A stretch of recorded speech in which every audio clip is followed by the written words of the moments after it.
Chapter 28. Prove it! Prove it! Their long, bumpy tongues flicked at me as they chanted, "Prove that you're one of us. Change now. Let us see you change like us." I swallowed hard. They were chanting for me to change, staring, waiting. They'd have to wait a long, long time. Change! Change! Change! They were about to learn the truth about me. I decided I had to confess, and begged them for mercy.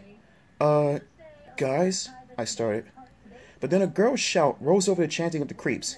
"Stop at once!" she cried. We all turned to see Iris come running out from behind a tall evergreen.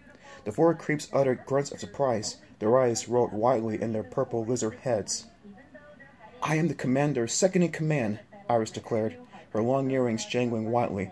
"I am his sergeant." The creeps pulled their long, bumpy tongues into their snouts. They stared at Iris, suddenly silent.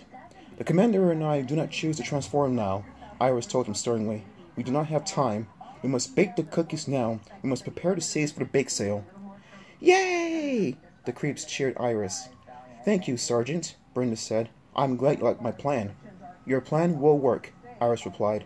"We will turn the whole school into creeps like us. Quickly, let us hurry to my house and bake the cookies."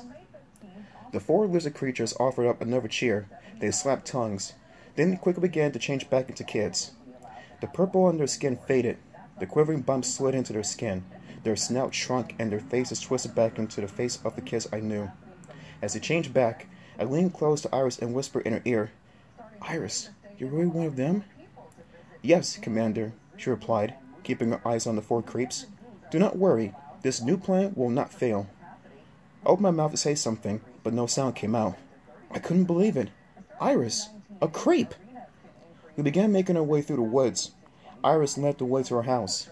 The afternoon sun was sinking behind the bare trees. The air suddenly felt cold and heavy. I couldn't stop the chills that rolled down my back. I'd had a close call in the woods. Iris had saved me, but I knew my troubles weren't over. I was in terrible danger. So were all the kids at school. We stepped into Iris's kitchen. Why did Iris save me? I wondered. She knows I'm not one of them. She knows I'm not a creep. So why did she rescue me from the other four creeps? As the four of them took out flour and eggs and other ingredients, I pulled Iris aside. "You know I'm not a creep," I whispered. "Why'd you rescue me?" "I'm not a creep either," she whispered back, "but I saw you were in big trouble." "How did you know?" I started. I glanced back into the kitchen to make sure the creeps weren't watching us. "You were supposed to meet me on the playground, remember?" Iris whispered. "I saw them drag you into the woods. I followed you. I heard everything, and I saw everything." "Well, thanks for saving me," I replied. "But now you're in danger too." She nodded. "I know. But I had to save you, didn't I?" "How are we going to save the rest of the school?" I whispered. "Good question," Iris replied.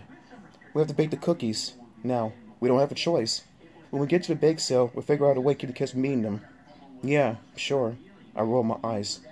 "How will we keep kids from grabbing up free cookies?" "How?" We'll find out in Chapter 29 next time.